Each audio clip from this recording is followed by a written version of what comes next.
Hello students, good afternoon. आज हम लोग सेमेस्टर 3 के एक टॉपिक औपनिवेशिक वन नीतियां और उनके प्रभाव के बारे में जानेंगे।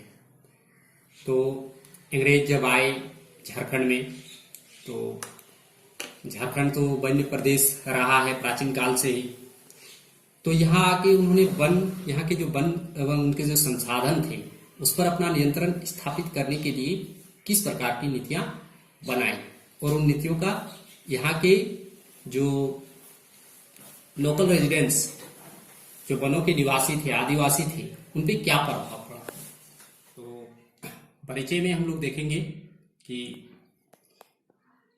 1855 में जब यहाँ लॉर्ड डलहौजी गवर्नर था, गवर्नर जनरल, तो उन्होंने सबसे पहले घोषणा किया था कि ब्रिटिश सरकार के नियंत्रण में जो भी वन क्षेत्र है उनमें जो भी इमारती लकड़ियां हैं वे सरकार की संपत्ति है और कोई भी व्यक्ति उस पर अपना दावा या अधिकार नहीं कर सकता है। तो ये सबसे पहली घोषणा है जो लॉर्ड डलहौजी ने किया था। अब उसके पश्चात 1860 में चलते हैं हम लोग।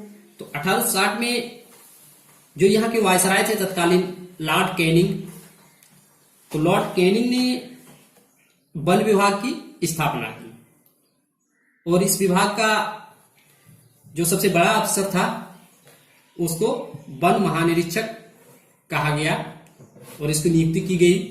और इस पद पर सबसे पहला व्यक्ति जो था वो था जर्मनी का डेटरिक ब्रैंडेज नियुक्त किया गया। तो डेटरिक ब्रैंडेज जो था उसको बर्मा में इस कार्य का अनुभव था, क्योंकि जो बर्मा के जंगलों में जो झूम खेती करने वाले जो केरेन जाति के जो आदिवासी थे उसको वहां से हटाने में उन्होंने महत्वपूर्ण भूमिका निभाई थी। तो इसीलिए डेटरिक ब्रैंडेज की नियुक्ति होती है वन महानिरीक्षक के पद पर। अब अंग्रेजों के शासनकाल में कई वन नीतियां लागू की गई थी और जिनका मुख्य उद्देश्य था यहाँ के वन से प्राप्त होने वाले संसाधनों का दोहन करना, अपने लाभ के लिए अधिक से अधिक उपयोग करना। और इससे क्या हुआ कि जो झारखंड के जो जंगल थे उसमें सागवान, साल, जो जिसकी लकड़ी वो अंग्रेज की नौसेना के लिए बहुत ही आवश्यक था, क्योंकि अंग्रेज की जो नेवी थी वो रॉयल नेवी थी, उस समय सबसे जबरदस्त नेवी थी। तो उनके जहाजों के लिए इन लकड़ियों का बहुत ही आवश्यक था। तो वो इससे क्या हुआ कि जंगलों पे जो रहने वाले लोग, जो आदिवासी होते थे, जो जंगलों में पूरी तरह से निर्भर करते थे, उन लोगों का जो जीवन यापन है बहुत कष्टप्रद हो गया। और एक रिपोर्ट जो आई थी उस समय कि प्रथम विश्व युद्ध के दौरान मिस्र तथा इराक में जो सैनिक कार्रवाइयां हुई थी उसके लिए 50,000 टन से अधिक जो चारा था पशुओं के खाने का, घोड़ों के लिए, वो भेजा गया था झारखंड के जंगलों से। और रेलवे स्लीपर, जो रेलवे का विकास हुआ था लॉर्ड डलहौजी के 1853 में प्रारंभ किया गया था। तो रेलवे की जो स्लीपर होते हैं उन स्लीपरों को बिछाने के लिए तत्कालीन समय में लकड़ियों का जो प्रयोग किया जाता था रेलवे ट्रैक पर, तो उसके लिए भी उन्हें लकड़ी चाहिए था और साल की बहुत ज्यादा थी झारखंड में, तो इसीलिए साल की लकड़ी सबसे उत्तम मानी जाती थी इन कार्यों के लिए। और उसके अतिरिक्त जो इंग्लैंड में जो रेलवे का विकास हुआ था वहां भी स्लीपरों के लिए लकड़ी भेजा गया था। एक अनुमान तो यह लगाया गया है कि 1.70 लाख टन लकड़ी का निर्यात इंग्लैंड को किया गया था। इसके अतिरिक्त राल एक जंगली उत्पाद है, तो उसका भी प्रयोग जो था बारूद बनाने के लिए होता है। तो प्रथम विश्व युद्ध के समय अमेरिका को बड़े पैमाने पर राल भेजा गया था बारूद कारखानों के लिए। तो इससे क्या हो गया कि औपनिवेशिक जो नियंत्रण है वो वन क्षेत्र पर बढ़ गया और उसका दोहन शुरू हो गया। और दूसरा जो था कि वनों में जो आदिवासी रहते थे उस पर अगर वन क्षेत्र पर अधिकार न हो तो उन आदिवासियों पर नियंत्रण स्थापित नहीं किया जा सकता था। तो आदिवासियों पर नियंत्रण स्थापित करने के लिए भी वन क्षेत्र पर नियंत्रण करना आवश्यक हो गया था, क्योंकि हमने देखे कि झारखंड में ज्यादातर जो भी विद्रोह हुए थे आदिवासियों के द्वारा ही किया गया था। इसके अतिरिक्त इसका ये प्रभाव ये हुआ कि जो आदिवासी जो कि वनों और जंगलों और वन्य उत्पादों पर अपना जीवन व्यतीत करते थे, जिस पर निर्भर रहते थे, अब उन लोगों के लिए सिर्फ एक ही चारा बचा कि उन लोगों को खेती की ओर धकेल दिया गया, क्योंकि उस समय कोई ऐसा जो आज के समय में जैसे फैक्ट्री वगैरह है, तो उस समय तो कोई ऐसा था नहीं। तो लोगों के पास एक ही ऑप्शन बचा कि वे लोग खेती का काम करें।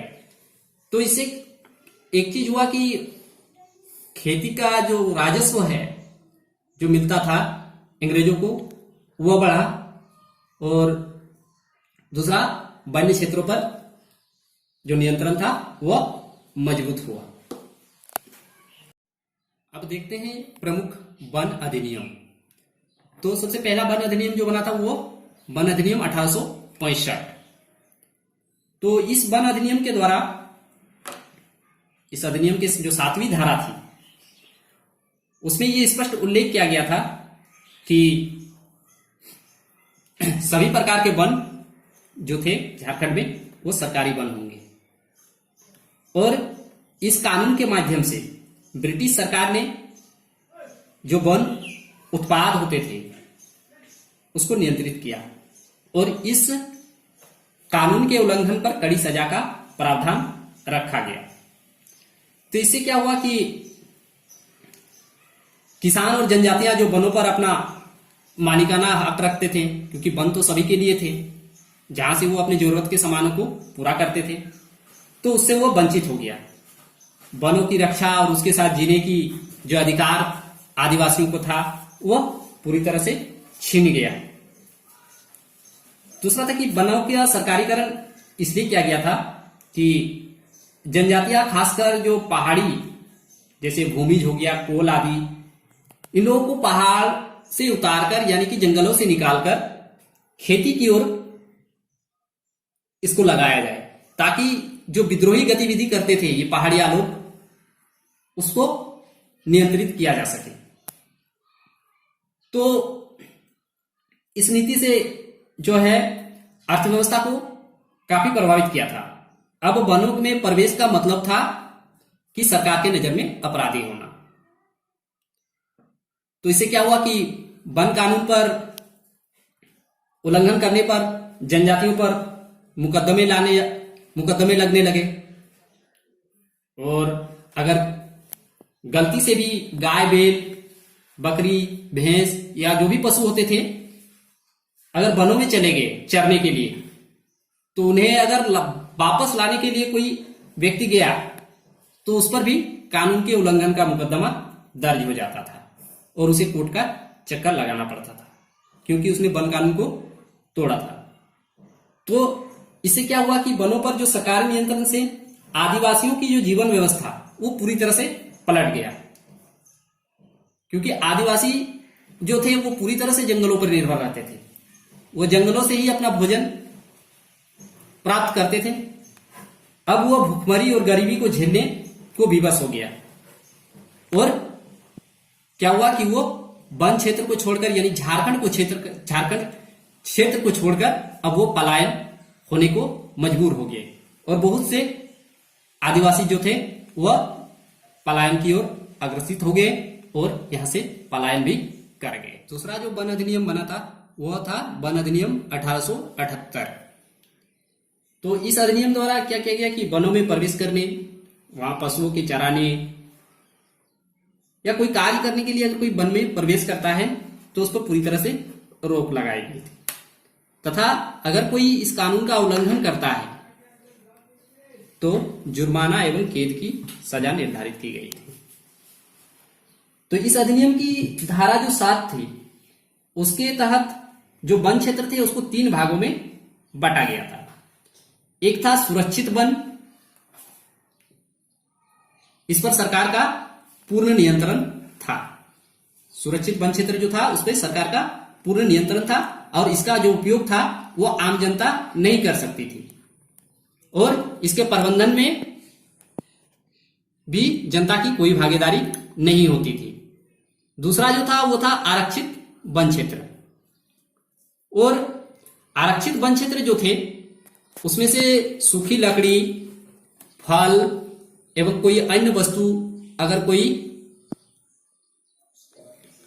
व्यक्ति लेता था तो उसके लिए चुंगी की व्यवस्था की गई थी, टैक्स की। यानी कि मान लीजिए कि कोई लकड़ी लेता है तो उसको इतना रुपया टैक्स देना पड़ेगा जंगल से। अगर कोई लकड़ी लेता है तो उसको टैक्स देना पड़ेगा। और इसकी जो देखभाल करने के लिए जो पदाधिकारी होते थे उसको कुछ विशेष अधिकार भी दिए गए। कुछ विशेष अधिकार भी दिए गए थे, जैसे कि अगर वन में प्रवेश करने वाला कोई भी व्यक्ति अगर संदेहास्पद रहे तो उसे किसी भी बिना आदेश या वारंट के गिरफ्तार किया जा सकता था। तो यह अधिकार दिया गया था आरक्षित वनों में जो रहते थे, आरक्षित वनों के जो पदाधिकारी होते थे उसको दिया गया था।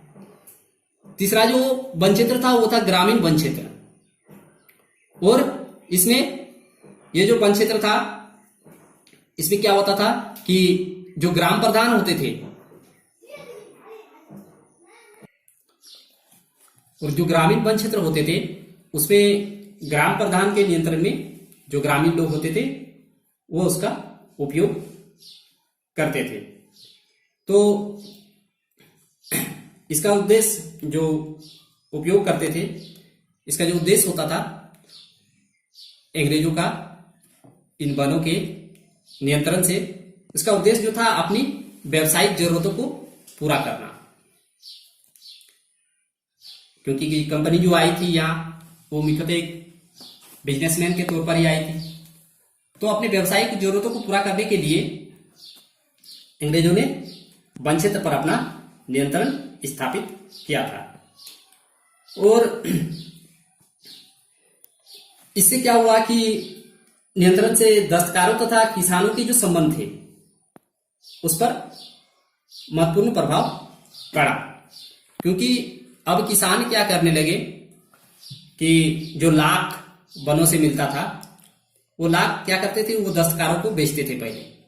लेकिन किसानों ने क्या किया, अब वो लाख जो है यूरोपीय फर्मों के जो एजेंट होते थे जो वन्य उपज को खरीदते थे उसको बेचने लगे। तो इससे क्या हुआ कि दस्तकार जो यहाँ के थे, जो किसानों के साथ संबंध बना के किसान लाते थे, दस्तकारों को देते थे, दस्तकार फिर उसका सामान बनाकर तैयार करके, माल तैयार करके फिर बाजारों में बेचते थे। तो इसे किसान और दस्तकारों के बीच में जो संबंध था वो खत्म होने की ओर चला। तो दूसरा था कि 1893-94 के दौरान यहाँ की जो परती जमीन थी जिस पर खेती नहीं होती है उसको ब्रिटिश सरकार ने क्या किया, भारतीय वन कानून अधिनियम के तहत आरक्षित वन के दायरे में उसको शामिल कर लिया।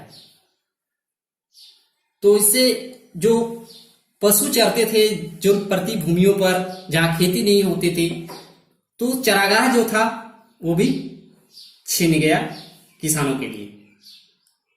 और जो ग्राम प्रधान की आज्ञा से जो ग्रामीण वन क्षेत्र थे उसको भी सरकार ने क्या किया, 5 सितंबर 1892 की एक अधिसूचना जारी किया और जो 33/75 जो इसका था धारा, उसके तहत क्या किया, संरक्षित वन क्षेत्र घोषित कर दिया गया। और सरकार को ये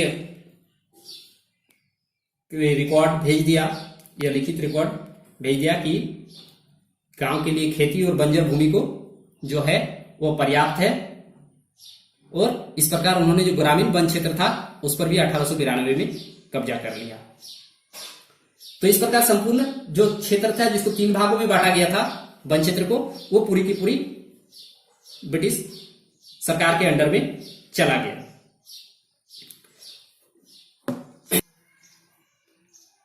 तो जब ग्रामीण वन क्षेत्र को भी ब्रिटिश गवर्नमेंट ने अपने अधिकार में ले लिया, तो इससे क्या हुआ कि जो वन्य जीवन जो जीते थे वे लोग धीरे धीरे कृषि जीवन की ओर आने लगे और स्वीकार करने लगे। और इससे क्या हुआ कि हजारों लोग जो थे अपनी आजीविका को खो दिए। जो वन्य उत्पादों को बाजार में बेचते थे, उससे अपना जीवन यापन भरण पोषण करते थे, वे लोग अपने वन्य क्या बोलते हैं आजीविका से वंचित हो गए। तो वनों में निर्भर रहने वाले जो थे हजारों लोग, क्या हुआ कि असम और दार्जिलिंग के चाय बागानों की ओर चले गए, क्योंकि उसको आजीविका के लिए दूसरा कोई स्रोत नहीं मिला। क्योंकि खेती करने के लिए उसके पास जमीन नहीं थी पहला, और दूसरा अगर जमीन नहीं थे तो फिर उसके पास संसाधन नहीं थे। तो इससे बचने के लिए वे लोग मजदूर बन के चले गए आसाम और दार्जिलिंग की तरफ। तो एक रिपोर्ट के अनुसार क्या हुआ कि 1884 ईस्वी तक असम और बंगाल के चाय बागानों में जो मजदूर काम करते थे, उसमें से 44% मजदूर जो है वो झारखंड के थे। और 1921 में जो था ऐसे मजदूरों की संख्या जो थी 9,47,000 थी। तो इस प्रकार एक आजीविका अपना खो जाने के कारण, अंग्रेजों की नीतियों के कारण, ये लोग बंधुआ मजदूर बनकर रह गए। अब नेक्स्ट जो था वो वन नीति 1894 1904। तो इस नीति को जब लागू किया गया था 1927 वाला, तो अंग्रेजों ने बताया था कि इसका उद्देश्य जो है लोक कल्याण को आधार बनाकर जंगल का प्रशासन चलाना, और कि सर्वजन के हित में जंगल की सुरक्षा जरूरी है, यानी जंगल की सुरक्षा से सभी की सुरक्षा होगी। यह उन्होंने अपना उद्देश्य बताया था अंग्रेजों ने। किंतु इसका जो वास्तविक उद्देश्य था वो वनों का संरक्षण नहीं था, बल्कि वन से राजस्व एकत्र करना था, टैक्स वसूल करना था। तो इस नीति के तहत क्या किया गया कि पहली बार वन क्षेत्र का इस्तेमाल करने वालों के लिए अधिकारों, सुविधाओं एवं प्रतिबंधों की व्यवस्था की गई थी। और सरकार ने जो था अपनी इस नीति को इस आधार पर सही और तर्कसंगत बताया था कि जहां जनता को सीधी लाभ मिलनी चाहिए, वहीं उसका अधिकार भी सीमित होना चाहिए। यानी कि उसका अधिकार भी सीमित होना चाहिए और लाभ भी सीमित ही होना चाहिए। और दूसरा जो था इसका मूल उद्देश्य वो था जनजातियों के अधिकार को नियंत्रित करना और सीमित करना, ताकि वो एक प्रकार से कंपनी के नियंत्रण में आ जाए, ना कि वो खुल के वो स्वतंत्र से अपनी स्वतंत्रता से जंगलों का उपयोग कर पाए। तो इसी उद्देश्य को ध्यान में रखते हुए 1894 का वन नीति बनाया गया था। अब नेक्स्ट जो था वो था भारतीय वन अधिनियम 1927। और इस कानून के द्वारा 1927 के जो भारतीय बनाया गया था, इसमें क्या किया गया था कि वनों पर जो राजकीय नियंत्रण है, ब्रिटिश सरकार का जो नियंत्रण है, वो पूरी तरह से बढ़ा दिया गया और वन कानून को तोड़ना जुर्म घोषित किया गया और प्रत्येक जुर्म के लिए फिर दंड का प्रावधान किया गया था। वन अफसर जो होते थे उसको यह अधिकार दिया गया था कि वह संदेह के आधार पर भी किसी को भी महीने या उससे अधिक की सजा दे सकते थे। तो इससे क्या हुआ कि पीढ़ियों से जो वनों में रहते थे, कई पीढ़ी जिसकी वनों में ही गुजर गए आदिवासियों के, वो वन्य भूमि पर अपना दावा नहीं कर सकता था। दूसरा जो था इस अधिनियम का धारा 3 के अनुसार किसी भी वन उत्पाद पर वो अपना दावा नहीं कर सकता था। सरकार जो था किसी भी वन या बेकार भूमि का अधिग्रहण कर सकती थी, क्योंकि वन उसकी संपत्ति थी। यही स्थिति वन के समस्त आंशिक उत्पादों के बारे में भी था। मतलब वन से जो भी प्राप्त होगा चाहे वो फल हो, फूल हो, पत्ता हो, लकड़ी हो, राल हो, मधु हो, जो भी हो, सब पर जो अधिकार है वह सरकार का रहेगा। क्योंकि यह धारा यह मानकर चलती थी कि भूमि जो है वह राज्य की संपत्ति है। और धारा 4 के अनुसार, धारा 4 जो था इस अधिनियम का, सामान्य भूमि को वन भूमि के रूप में अधिग्रहित किया जा सकता है और इस भूमि को संरक्षित वन के क्षेत्र में माना जाए। तो इसकी जो धारा 6 से 16 थी उसमें क्या किया गया था कि पशु चराने, जल साधन का उपयोग करने, झूम खेती, वनों के साधनों का उपयोग करने आदि से संबंधित था। और इसमें जनजातियों के जो आंशिक दावे थे कुछ हद तक उसका समाधान किया गया था। परंतु यह जो समाधान था वह जो वन बंदोबस्त अधिकारी होते थे उसके विवेक पर छोड़ दिया गया था कि वह खुद ही इसका समाधान करें अपने अनुसार।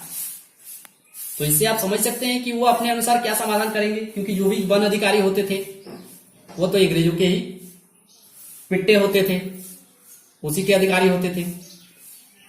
तो वो अपना ही लाभ पहले देखेगा। और इस प्रकार क्या हुआ कि वनवासी जो हमेशा से बिना किसी रोक टोक के वनों और उसके उत्पादों का इस्तेमाल करते आ रहे थे, इस धारा ने उसका अधिकार पूरी तरह से छीन लिया। धारा 70 जो था इसके अनुसार कि पशु अत्याचार कानून 1871 को लागू रखा गया और अत्याचारी पशुओं को पकड़ने और जब्त करने का अधिकार जो था, अगर कोई पशु जंगलों में चर रहा है तो उसको पकड़ने का और जब्त करने का अधिकार जो था वो वन अधिकारी को ही दे दिया गया।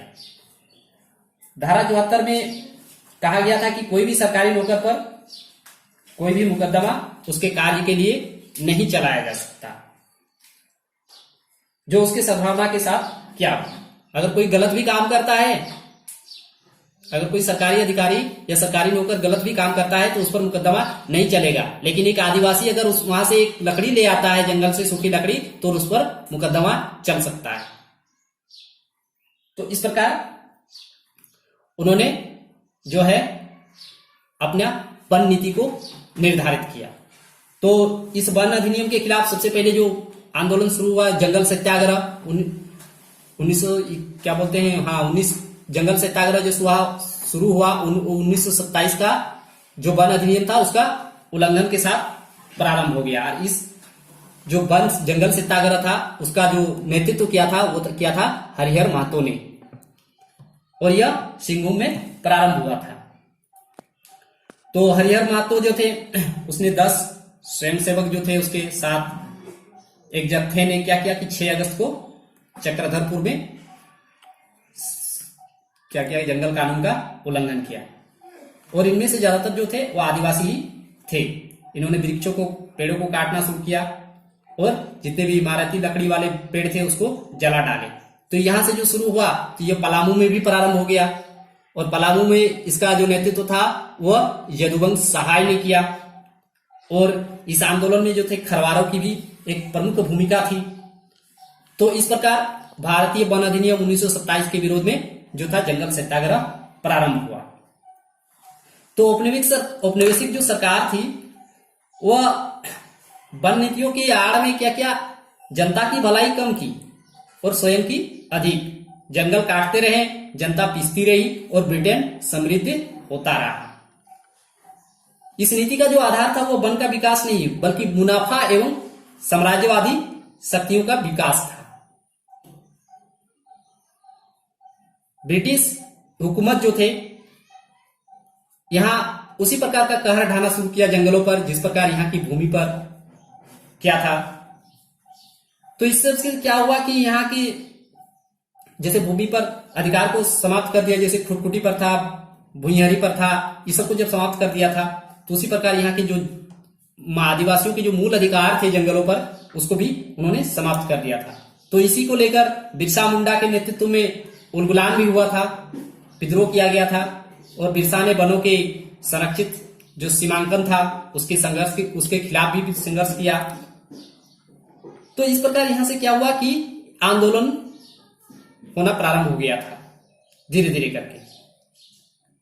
तो औपनिवेशिक वन नीतियां जो थी वो किसान और वनवासियों के लिए कष्टों और दुखों की एक गाथा थी। साधारण जो थे अंग्रेजी शासन का जो रवैया था आदिवासियों के प्रति वह अहंकारपूर्ण था और असहानुभूतिपूर्ण था, शोषण की एक पराकाष्ठा थी।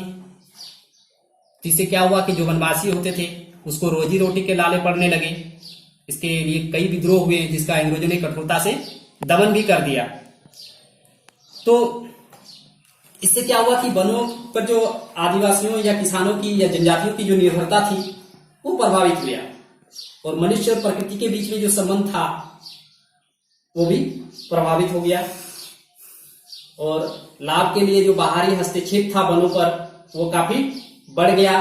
पर्यावरण जो था वो पूरी तरह से असंतुलित हो गया और भारी मात्रा में लकड़ी की कटाई के कारण क्या हुआ कि जंगल झारखंड जो है वो अकाल की ओर बढ़ने लगा और यहाँ की जो खूबसूरत जलवायु थी वो असंतुलित हो गया।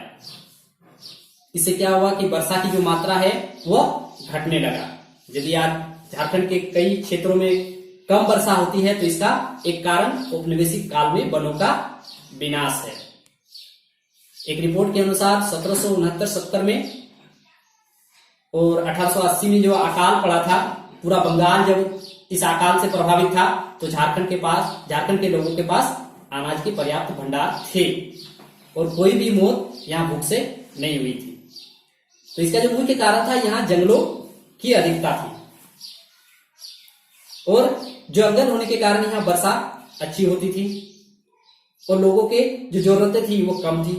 लोग वनों से उतना ही लेते थे जितना उनको जरूरत होती थी, ना कि पूरे वन को काट डालते थे। लेकिन कंपनी का जो नीति था वो मुख्यतः व्यवसाय की नीति से उन्होंने जंगलों पर अधिग्रहण किया था, जंगलों पर अपना नियंत्रण स्थापित किया था।